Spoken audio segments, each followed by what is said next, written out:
আমাদের ফ্যামিলি সার্কেলে বা আমাদের ফ্রেন্ড সার্কেলে বা আমাদের প্রতিবেশী সার্কেলে যেখানেই বলুন না কেন, আমরা বেশ কিছু মানুষ দেখতে পাই। সেই সব মানুষদেরই দেখতে পাই। ধরুন আমরা কেউ এরকম সরাসরি খাচ্ছি যে কোনো খাবার, কেউ এরকম পিছন দিক দিয়ে ঘুরিয়ে খাচ্ছি। এই যে যারা সরাসরি খাচ্ছি, আমি এর মধ্যে দিয়ে এমন একটা কথা প্রকাশ করতে চাইছি যেটা আপনাদের কাছে বললে কিন্তু ক্লিয়ার হয়ে হবে। যারা আমরা সরাসরি খাই সেরকম আমাদের পরিবারেই বলুন, বন্ধুবান্ধবদের মধ্যেই বলুন বা প্রতিবেশীদের মধ্যেই বলুন, যে কোনো বা রিলেটিভ সার্কেলেই বলুন, কিছু মানুষ আছে আমরা সরাসরি কথা বলতে পছন্দ করি। কিছু একটা হলো, মানে আপনার ব্যবহারে আমার কিছু একটা খারাপ লাগলো বা তার কিছু একটা খারাপ লাগলো, সেটা আপনার যে কোনো সার্কেল থেকে হতে পারে। সে আপনাকে সরাসরি বলে দিল, হয়তো আপনার সাময়িক খারাপ লাগলো, বা কেউ হয়তো আপনাকে ব্যাপারটা বুঝিয়েই বলে দিল। আপনার কোনো কথায় খারাপ লাগলো বা কোনো কারোর কথা হয়তো খারাপ লাগলো না, আপনি পরে ব্যাপারটা যে ঠিক আছে এটা বলেছে, আমাকে সরাসরি বলেছে, এটা কোনো ব্যাপার না। কিন্তু যেসব মানুষগুলো আপনাকে সরাসরি বলছে না, আপনার কোনো ব্যবহার বা আপনার কোনো কাজকর্মে তার খারাপ লেগেছে, এমন কিছু মানুষ আমরা দেখতে পাই যাদের নাকি মানে তারা কিন্তু কি করে, সরাসরি আপনাকে বলবে না, সেই কথাটা কিন্তু তার ভিতরে পুষে রাখবে। আর কথা ভেতরে থাকা মানে তার নিশ্চয়ই হাত পা গজাবে, নানা মানে আরও ব্যাপারটা আরও মানে আরও বাড়বে। মানে তার মধ্যে কিন্তু রাগ থেকে কিন্তু সে আপনাকে কথাটা বলতে পারছে না, সে তার ভেতরের কথাটা যতক্ষণ না প্রকাশ করবে ততক্ষণ ভিতরে কিন্তু তার ভিতরে কথাটা কিন্তু ক্রমশ বাড়তে থাকছে, রাগটা কিন্তু তার ক্রমশ বাড়তে থাকছে। আপনাকে যতক্ষণ না প্রকাশ করবে ততক্ষণ কিন্তু তার ভেতরে সেই জিনিসটা কিন্তু গড়জাচ্ছে, সেই জিনিসটা কিন্তু আপনাকে ফোকাস যতক্ষণ না করবে তার মধ্যে কিন্তু প্রচণ্ডভাবে মানে ভীষণ চাঞ্চল্যতা দেখা যাবে।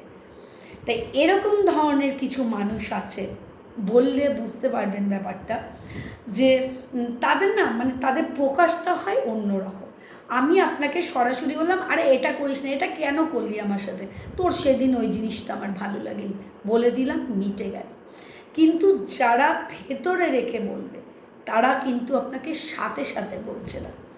আপনি ধরুন কোনো দিন মানে ধরুন একদিন আপনি প্রতিদিন বেলায় ওঠেন, একদিন সকালে উঠে বললেন, সে আপনাকে কথাটা কীভাবে বলবে, বাবা আজকে কী ব্যাপার এত তাড়াতাড়ি উঠে গেলে, তার মানে কি আপনি তো বেলা করে ওঠে, আপনি তাড়াতাড়ি উঠে পড়েছেন।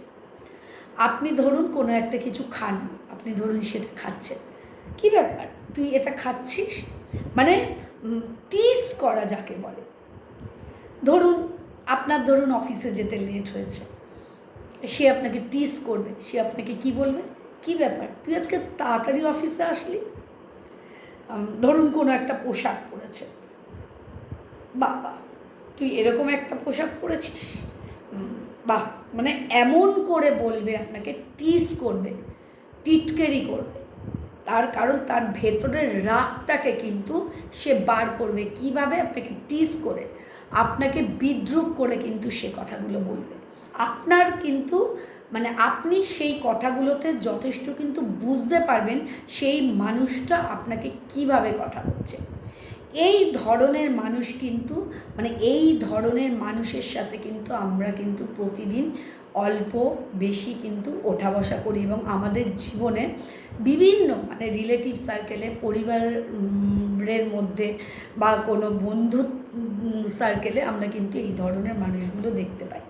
এই যে যারা এইভাবে কথা বলছে আপনাকে, এই ধরনের মানুষগুলো আপনি যদি ভাবেন যে সেই মানুষটার কোনো কিছু আপনার জীবনের, তার কোনো কথা বা তার কোনো উপস্থিতি বা তার কোনো যে কোনো কিছু আপনার জীবনে কোনোভাবেই ভ্যালু অ্যাড হবে না, তাহলে কিন্তু সেই মানুষগুলোকে কিন্তু টোটালি অ্যাভয়েড করুন, সেই মানুষগুলো থেকে কিন্তু দূরে থাকুন।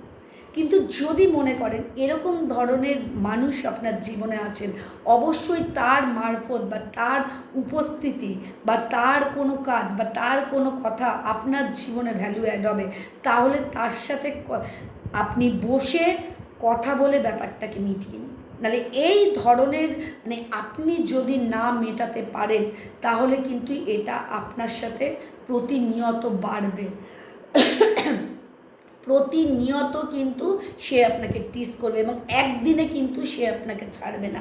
এই টিস করার পরিমাণটা কিন্তু বাড়বে এবং বিভিন্নভাবে সে আপনাকে টিস করতে থাকবে প্রতিনিয়ত। এমনকি এমন পর্যায়ে এটা যাবে সে কিন্তু কোনো লোক সমাজেও কিন্তু আপনাকে বলতে ছাড়বে না। কাজেই যদি আপনার মানে তার উপস্থিতি আপনার জীবনে যদি কোনো ভ্যালু অ্যাড করে বা তার আপনার জীবনে তাকে খুব প্রয়োজন, তাহলে অবশ্যই কিন্তু বসে ব্যাপারটাকে মিটিয়ে নিন, কথাটাকে ভালো করে তাকে বুঝিয়ে দিন এটা হয়নি, এটা তার ভুলটা ভাঙিয়ে দিন।